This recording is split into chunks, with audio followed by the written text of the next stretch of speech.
Good morning বন্ধুরা, তোমরা সকলে কেমন আছো? আশা করি তোমরা সকলে খুব ভালো আছো। আজ দেখো সকাল সকাল পরিবেশটা কীরকম কুয়াশা ভরা, আর সূর্য মামা কেমন লাল হয়ে উঠছে। এদিকে আমার উঠছে তো সকাল সকাল কে উঠছে? ওইদিকে দেখো, আমার না মাটা উঠছে। মুখটা কেন এরকম হয়েছে? মুখটা হাসি নেই কেন মুখটাতে? আমার ছোনা মাটা ওই যে এই যে ওটার জন্য ব্যস্ত আছে, ওটার জন্য ব্যস্ত। এদিকে এদিকে বাবা, এদিকে এদিকে এদিকে বাবা, টাটা করে দাও, টাটা করে দাও, টাটা টাটা করে দাও। গুড মর্নিং বলে দাও সবাইকে, গুড মর্নিং বলো বলো বলো বলো বলো, গুড মর্নিং বলো, গুড মর্নিং সবাই। তোমরা কেমন আছো? করে দিচ্ছ গুড মর্নিং? আচ্ছা ঠিক আছে। এই যে সোনামাটা, সোনামা তুমি তুমি তুমি কিছু বলবে না? তুমি বলবে না? তোমার শরীর ভালো না? তুমি কি টাটা করে দাও, তাহলে টাটা করে দাও সবাইকে, টাটা করে দাও। হ্যাঁ, তুমি মোবাইল নিবে? নিবে মোবাইলটা শোনা? মোবাইলটা নিবে তুমি? তুমি মোবাইল নিবে? এদিকে দেখো তোমাদের দাদাভাই চা খাচ্ছে, আর আমার বনি সোনা ওর বুনুকে নিয়ে একটু বসে আছে। তো আমারও চা খাওয়া হয়নি এখনো। এই যে তোমাদের দাদা ভাই নিয়ে আসলো চিড়ের ধান, চিড়ের ধান নয় মুড়ির ধান ভাঙিয়ে। আর এদিকে সেই কান্না এতক্ষণ, বাবা কান্না করছো? সেই তুমি কান্না, খুব কান্না করলো। হ্যাঁ, কান্না করছো কেন? কান্না করছো? হ্যাঁ, দুষ্টু আচ্ছু আচ্ছু। এদিকে দেখো সকালবেলা উঠোনটার কি অবস্থা, কে বলবে ঝাড় দিয়েছে। মেয়ে যাবে স্কুলে, তো ওর বুনু ওর কোলে উঠেছিল, সে এখনই। এদিকে কিন্তু বনি সোনা স্কুল যাওয়ার জন্য রেডি হয়ে একদম বেরিয়ে পড়েছে, আর ও যাবে পল্লবীর সঙ্গে। তো পল্লবী মানে হচ্ছে নন্দিনী, তো নন্দিনীও স্কুল যাবে, একসঙ্গে যাবে দুজনে। তাই আমি ওদেরকে একটু এগিয়ে দিলাম। আর এদিকে আমি কতগুলো কাপড় শুকোতে দিতে এসেছিলাম, তো ওগুলো শুকোতে দিয়ে এদিকে চলে আসলাম। আর এদিকে মা কিন্তু সবজি কাটছে বসে বসে। আর আমাদের উঠানটার আজকে এত অবস্থা খারাপ হয়েছে যে হাওয়াতে ঘরের উপরের চালে যতগুলো পাতা ছিল সমস্ত পাতা হাওয়াতে পড়ে যাচ্ছে।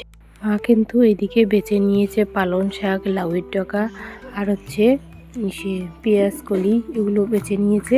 তো এগুলো সমস্ত একসঙ্গে দিয়ে একটা ঘন্ট রান্না হবে। তারপরে কিন্তু মা এদিকে মূলো ছোলাচ্ছিল, তো মূলোটা এখন কেটে নিবে। তো বেগুন দিয়ে এগুলো একটু স্বাদ মেশালি ঘন্ট কিন্তু দারুণ খেতে লাগে। তো এদিকে রান্না কমপ্লিট হয়ে গেছে, আর আমি ভাত নিয়ে বসে পড়েছিলাম। তো আমি ডাল আর এই যে ডিম সিদ্ধ ছিল, ডিম সিদ্ধটা আলুর সঙ্গে মেখে নিয়ে তো আর গরম গরম ঘন্ট দিয়ে খেতে বসে গেছি। তো তোমাদের দাদাভাই তো সকালবেলা ভাত খায় না, ও 2টোর দিকে ভাত খায়, তার জন্য কিন্তু আমি ভাতটা এখন খেয়ে নিব। আর এদিকে ভাত খাওয়া দাওয়া করে চলে এসেছি ধান কাটতে।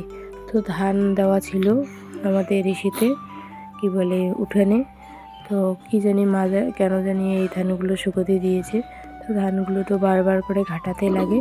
আর এইদিকে দেখো যখনই সময় পাচ্ছিলাম তখনই কিন্তু একটু করে ধানটা কেটে দিচ্ছিলাম, কারণ এই যে আমাদের দুষ্টু দুটো তো সবসময় দুষ্টামি করে, কোলে নিতে লাগে, তো একটু করে শোয়াই দিয়ে কাটছিলাম আর কি।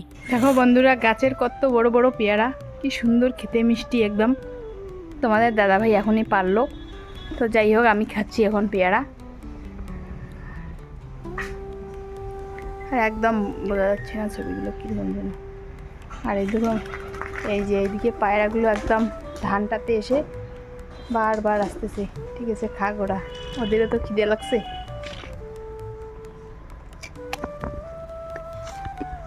এইদিকে দেখো তোমাদের দাদাভাই কিন্তু দুপুরের খাবারে বসে গেছে, ও একটু লেট করে খায়, আমরা তো আগে খেয়ে নিয়েছিলাম। তো যাই হোক, আমি এটা সকালের খাবার খেয়েছিলাম, তোমাদের সঙ্গে শেয়ার করেছি। তো এই দিকে আবার কি হয়েছে, আমাদের উঠোনটা একদম পাতা পড়ে ভর্তি হয়ে গিয়েছে, তাই ওটা একটু ঝাড় দিচ্ছি। আর এইদিকে এই যে উপরে যে পেয়ারা গাছটা আছে, পেয়ারা পাতাগুলো কিন্তু সবসময় পড়তেই থাকে। আর কেউ যদি পেয়ারা পাড়ে তাহলে তো কোনো কথাই নেই, একদম ভর্তি হয়ে থাকে জায়গাটা। তো একটু পর পর কিন্তু ঝাড় দিতে হয়। তাই আমি পেয়ারার পাতা পড়ে আর এইদিকে কাঁঠাল পাতা পড়ে বাড়িটা কিন্তু একদম ভর্তি হয়েছে। এই দেখো বিকেলবেলা ঝাড় দিচ্ছি, তবুও দেখো কত পাতা, একদম পাতায় একদম ভর্তি হয়েছে বাড়িটা আমাদের। আর আমাদের তো গ্রামে বাড়ি, চারিদিকে গাছ লাগানো থাকে, তাই একটু হাওয়া হলেই কিন্তু একদম পাতায় বাড়িটা ভর্তি হয়ে যায়। আর কতবার করে যে ঝাড় দিতে হয় তার কোনো ঠিক ঠিকানাই নেই। আর এইদিকে দেখো এই যে কাঁঠাল পাতাগুলো একদম পড়ে ভর্তি হয়েছিল বাড়িটাতে, তাই আমি কিন্তু ঝাড় দিয়ে নিচ্ছি। আর এই টাইমটাতে ঝাড় দিলে কি হয়, একদম ধুলো উড়ে আর সর্দি লাগারও কিন্তু চান্স থাকে। আর এমনিতেও ওয়েদার খুব খারাপ চলছে, কখনো গরম কখনো ঠান্ডা, আবার দিনের বেলায় প্রচণ্ড হাওয়া দিচ্ছে। বাচ্চাদের তো বের করাই যায় না ঘর থেকে, তবুও বের করতে লাগে, বাচ্চা মানুষ তো। এই পেয়ারাগুলো এখন মেখে দিব পেয়ারা। তো খাওয়ার জন্য খুব হয়ে গেছিলো, এখন বিকেল হয়ে গেছে। তো এই যে মায়ের ঘরে আমি পেয়ারা কাটবো এখন। বন্ধুরা, তোমরা ভাববে আমার ভয়েসটা কেন এরকম লাগছে আজকে। তো আজকে আমি ভয়েসটা একটু আগেই দিয়েছিলাম, তো মেয়ে আমার কোলে ছিল, যার জন্য মেয়েও একটু আওয়াজ দিচ্ছিল, ছোট মেয়ে আমার। আর এইদিকে আমারও শরীরটা বেশি একটা ভালো ছিল না, তার জন্য কিন্তু এরকম লাগছিল ভয়েসটা শুনতে। আর এইদিকে যতই শরীর খারাপ থাক না কেন, মেয়ে বায়না করেছে পেয়ারা মাখা খাওয়ার জন্য, তো ওকে আমি কিন্তু পেয়ারা মেখে দিলাম। তো আমিও একটুখানি মুখে দিলাম, মাকে বললাম পেয়ারা মাখা খেতে। মা এদিকে এসে একটুখানি নিয়ে এদিকে দেখো দেশলাইটে বিছানার উপরেই রেখে চলে গেছে। ভিডিওটাকে আর বেশি বাড়াবো না, তোমরা সকলেই ভালো থাকো, সুস্থ থাকো। আগামীকাল একটা সুন্দর ব্লগ ভিডিও নিয়ে আসছি। শুভ সন্ধ্যা।